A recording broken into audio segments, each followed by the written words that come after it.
জয় হিন্দ বন্ধুরা, তোমাদের সকলকে স্বাগত জানাচ্ছি আমার ইউটিউব চ্যানেলে। তো কালকে আমি খুব ব্যস্ত থাকার কারণ আমি কোনো ভিডিও আপলোড করতে পারিনি। তোমাদের অনেকে আমাকে কমেন্ট করেছো, তাদের কমেন্টের আজকে আমি জবাব দেবো। এর সাথে সাথে মাঠ নিয়ে কেপির অনেকেই তোমরা আমাকে জিজ্ঞেস করেছো যে দাদা কেপির মাঠ, যে দাদা আমি মাঠে ভালো করে রান দৌড়াতে পারি না, তো আমি কিভাবে দৌড়ানো শুরু করব। তো আজকে এই ভিডিওতে আমি তোমাদের টোটাল এই মাঠের ব্যাপারটা কিভাবে দৌড়াতে হয়, কীভাবে দৌড়ালে তোমরা আরও ফাস্ট রান করবে, আর তার সাথে সাথে তোমাদেরকে আজকে যে ব্যাপারগুলো বলবো তোমাদের কমেন্টগুলো তো আমি রিপ্লাই দেওয়ার চেষ্টা করব। তো প্রথমত কমেন্টের ব্যাপারে আমি পরে আসি, লাস্টে আসছি। প্রথমে আমি তোমাদের মাঠের ব্যাপারটা বলে দিই। দেখো ভাই বা বোনরা যারা মাঠ করছো, প্রথমেই মাঠে গিয়ে যে দাদারা খুব ভালো দৌড়াচ্ছে বা যে দিদিরা খুব ভালো দৌড়াচ্ছে তাদেরকে দেখে একদম, তুমি যদি বিগিনার হও তুমি তাদেরকে দেখে ওইভাবে রানিং করতে যেও না। ওটা তোমার সবথেকে বড় ভুল থাকবে। কারণ কি, তারা অনেক দিন ধরে প্র্যাকটিস করেছে বলে আজকে তারা সেই জায়গাটায় চলে গেছে। তুমি যদি তাদেরকে দেখে প্র্যাকটিস করতে চাও ওইরকমভাবে, তুমি জোরে ছুটতে গেলে তাদের সঙ্গে কম্পিটিশন দিয়ে পায়ে চোট খেয়ে গেলে তো সেই ছুটে আর কোনো লাভই হবে না। সেই পা সারাতেই আবার 6 মাস পড়ে থাকতে হবে বিছানায়। তো ওইরকম করে কোনো কিছুভাবে তুমি কাউকে দেখে তুমি ছুটবে না। তোমার ওয়েট, তোমার এবিলিটি, তোমার অভ্যাস কেমন আছে তার উপর নির্ভর করে তোমাকে রানিং তৈরি করতে হবে। যদি তুমি মোটা হও, হেলদি ওয়েট বেশি থাকে, তো তোমাকে প্রথমেই যেটা করতে হবে, প্রথমে ডায়েট খুব ভালো করে মেনটেন করতে হবে। এর সাথে সাথে তোমাকে প্রতিদিন লং দৌড়াতে হবে। যাদের একটু চেহারা স্বাস্থ্য বেশি বা ওয়েট, অনেকেই প্রশ্ন করছো যে দাদা ওয়েট আমার বেশি, তো তাদেরকে আমি প্রথমেই বলি তোমরা যাদের ওয়েট আছে তোমরা লং মারো। লং দিতে দিতে দিতে দিতে আস্তে আস্তে ওয়েটটা কমাও। কমানোর পর দেখবে যখন তোমাদের ওয়েট অটোমেটিক কমবে আর তুমি লং দেবে, তোমার দমও বাড়বে, ওয়েটও কমবে। একটা টাইমের পর তোমার স্পিড অটোমেটিক বেড়ে যাবে। তুমি লং মারা শুরু করো। আর চেষ্টা করো যে, আর যাদের ওয়েট কম আছে তাদেরকে ভাই তোমরা ডায়েটটাকে ভালো করে খাও, ডায়েটটা ভালো করে নাও। কারণ ছুটতে গেলে অনেক সময় ওজন কমেই যায়, ওজন বাড়ে না কাউরি। তো ম্যাক্সিমাম ক্ষেত্রে ওজন কমেই যায়। তো সেক্ষেত্রে তুমি ডায়েট যদি ঠিক করে না খাও, তোমার যা ওজন আছে সেটা আরও কমে যাবে, তখন ওয়েটে তুমি বাদ পড়ে যাবে। তো ডায়েটটাকে খাও। হয়তো কষ্ট পয়সা লাগবে একটু ড্রাই ফ্রুট ফ্রাই ফ্রুট খেতে, কিন্তু খেতে হবে ভাই, নিজের জন্য খেতে হবে, ভবিষ্যতের জন্য খেতে হবে। ফাস্টফুড খেতে মোবাইল রিচার্জ করতেও 350 টাকা করে যায়। তো নিজের শরীরকে তুমি যেটা ভালো তোমার রানের জন্য দরকার, তোমার ওয়েটের জন্য দরকার, তুমি খাও। খাওয়া দাওয়ার ব্যাপারে একদমই বলবো, যাদের ওয়েট কম আছে তাদের কি করবে, যাদের গায়ে গায়ে ওয়েট আছে, তো প্রথমে চেষ্টা করো সপ্তাহে শিডিউলটাকে ভাগ করে নাও। সপ্তাহে 2 থেকে 2 দিন বা 3 দিন তুমি লং দৌড়াও। লং মানে কত, 6 কিলোমিটার, 7 কিলোমিটার এরকম করে দৌড়াও। তো তুমি 7 কিলোমিটার দৌড়ালা, দৌড়ানোর আগে তুমি পিটি করো, ওয়ার্ম আপ, যাতে তোমার পায়ে পেন না হয়। বডিটা গরম হলো, তারপর তোমরা 7 কিলোমিটার দৌড়ালা। দৌড়ানোর পর এসে আবার পিটি করলে, তারপর যোগা করবে। যোগা করলে কি অনেকে করে পিটি ফিটি করে চলে যায়, যোগাটা করতে চায় না। যোগা আমাদের ইন্টারনাল যে রেসপিরেটরি সিস্টেমটাকে অনেক ইমপ্রুভ করে। তো যোগা করার চেষ্টা করবে, অনুলোম বিলোম, কপালভাতি এগুলো করবে। এগুলো অনেক কাজ আছে যেগুলো ছুটতে কাজে লাগে। এর সাথে সাথে তোমরা তাহলে সপ্তাহে 2 দিন তুমি লং বা 3 দিন লং দিলে, বাকি 2 দিন কী করবে, বাকি 2 দিন শর্ট দেবে। যেমন হয়তো 400 মিটারে 3টে সেট দিলে, 200 মিটারে 3টে সেট দিলে, 100 মিটারে 3টে সেট দিলে।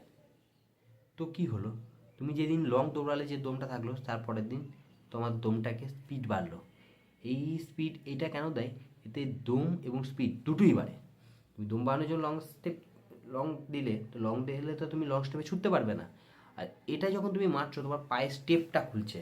200 মিটারে আমাদের অনেকে কী হয়, দমে ছুটতে পারি না দমে, তো আমাদের পাটাকে স্টেপটাকে বড় করতে হবে। স্টেপ যখনই বড় হয়ে যাবে অটোমেটিক আমাদের ছোটার সময়টাও কমে যাবে এবং স্পিডটাও বেড়ে যাবে। তো স্পিড বাড়াতে হবে, স্টেপ বাড়াতে হবে, তো এটা দেবে। আর বাকি সপ্তাহে একদিন চেষ্টা করবে 1600 মিটার মারতে।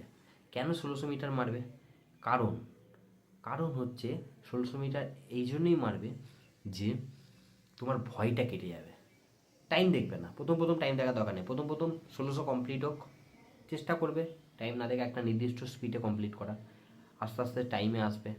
তো এখন তোমরা যেটা করবে, এখন তোমার কেপিতে হাতে আছে, তাহলে সপ্তাহে 2 থেকে 3 দিন লং ছোটো, সপ্তাহে 2 থেকে 3 দিন তুমি ইভেন্ট কেটে কেটে কেটে কেটে করো, যেমন 400 ট্র্যাকে 3 বার, 200 ট্র্যাকে 3 বার, 100 ট্র্যাকে 3 বার দাও বা 4 বার দাও।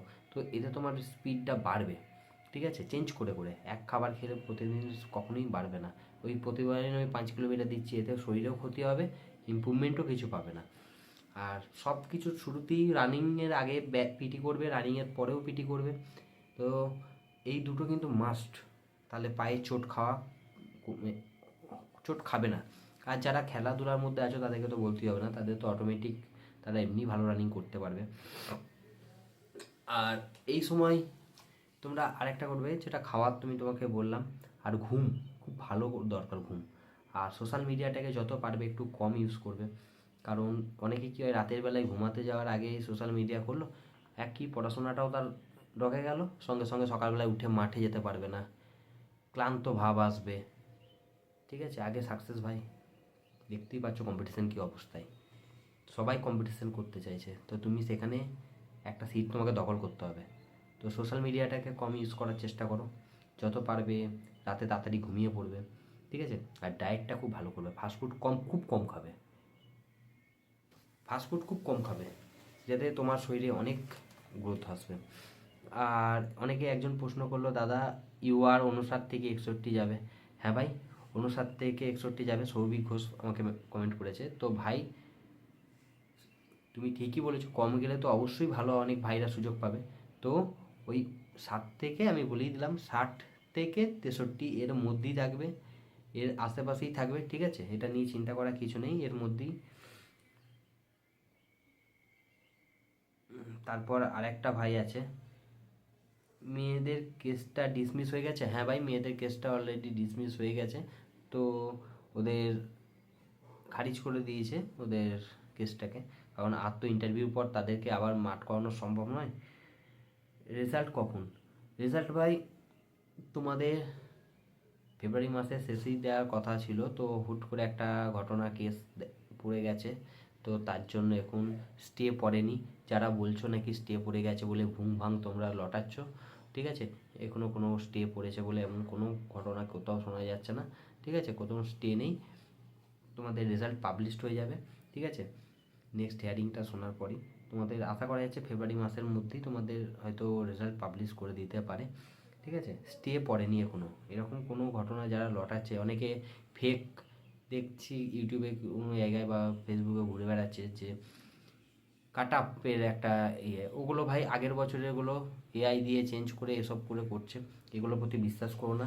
পিআরবি এরকম কোনো জিনিস আগে থেকে রিলিজ করে না, তাই যারা করে এগুলো মানুষকে ঘাবড়ানোর বা তোমাদেরকে ভীতি প্রদর্শনের করার চেষ্টা করছে, এদিকে কান দেখো না। নিজে প্র্যাকটিস করেছো, প্রিপারেশান করেছো, নিজে প্রিপারেশানের প্রতি ভরসা রাখো, ঠিক আছে? তো এরকম ফেক জিনিসের ওপর তোমরা গুরুত্ব দিয়ে নিজেদের মধ্যে একটা টেনশনটা বাড়িও না, ঠিক আছে? টেনশন ধরো, ঠিক টাইমে রেজাল্ট আসবে, এতদিন ওয়েট করেছো, আর কদিন মধ্যেই রেজাল্ট দিয়ে দেবে, ঠিক আছে? এবং কোনো স্টে নেই এখনো পর্যন্ত। তো এসটি ফিমেল ইন্টারভিউ নিয়ে 35 ফাইনাল ম্যারিট লিস্টে চান্স আছে, এসটি ফিমেল 35। হ্যাঁ বোন, তোমার চান্স আছে, একটু চাপ আছে, একটু বেশি হলেও হতো, কিন্তু আশা করা যাচ্ছে তোমার চলে আসবে বোন। এসটি 35 ইন্টারভিউ নিয়ে আশা করি তোমার চলে আসবে, টেনশন করো না। কেউ কেউ যে বলছে স্টে করেছে, বুঝতে পারছি না কোনটা মিথ্যা কোনটা সত্যি, খুব প্রেশার চলছে না ভাই। তোমাদেরকে জয়েনিং করানোর জন্য পিআরবি যথেষ্ট চেষ্টা করছে, ঠিক আছে? তোমাদের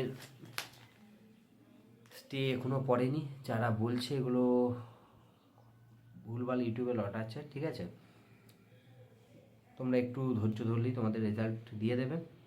আর তোমাদের আরও অনেকে কমেন্ট করেছো আমার ভিডিওতে, তাদেরকে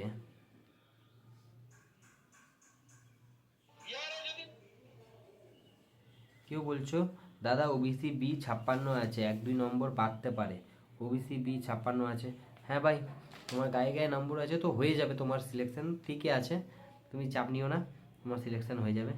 কেপি কি নতুন করে কাস্ট ক্যাটাগরি আপডেট করতে কেপি কাস্ট ক্যাটাগরি আপডেট এখনো দেয়নি, হয়তো দিতে পারে, এটা দেবী। কেপিতে কত গুণ ডাকবে ভাই? আগের বারই 12 গুণের ওপর ডেকেছিল, তো 15 গুণ ডেকেছিল, যাই হোক। তো যদি এরকমও ডাকে তো এবার গরমের সময় তো মাঠ এমনি বাদ যাবে, আশা করি যদি বেশি ডাকে তো আরও ভালো, অনেক ভাই সুযোগ পাবে। ফিমেল 49 মতো নাম্বার আছে কেপি কনস্টেবলে ওবিসি। হ্যাঁ বোন, আমি কেপি কনস্টেবলে ভিডিও করে দিয়েছি, তুমি অবশ্যই সেটা দেখো। রান করতে গিয়ে দম পাই না, দুশোই শেষ ফুলে যাই। প্রথমেই বললাম বোন, ওই যে প্রথমে 2-3 দিন লং দৌড়াও, তারপর দিন স্লো, তারপর দিন আবার ফাস্ট, স্লো ফাস্ট মারতেই হবে। 55 মেল কেপি আর কোনো চান্স আছে? হ্যাঁ ভাই, তোমার চান্স আছে, তুমি মাঠ শুরু করে দাও। ঠিক আছে ভাই, ঠিক আছে। তাহলে তোমাদের কমেন্টের অনেককেই উত্তর দিলাম, তো তোমাদের দেখা হবে নেক্সট ভিডিওতে। তো তোমরা অধীর আগ্রহে বসে আছো কেপির রেজাল্ট এবং মাঠের জন্য, তো মাঠ শুরু করে দাও।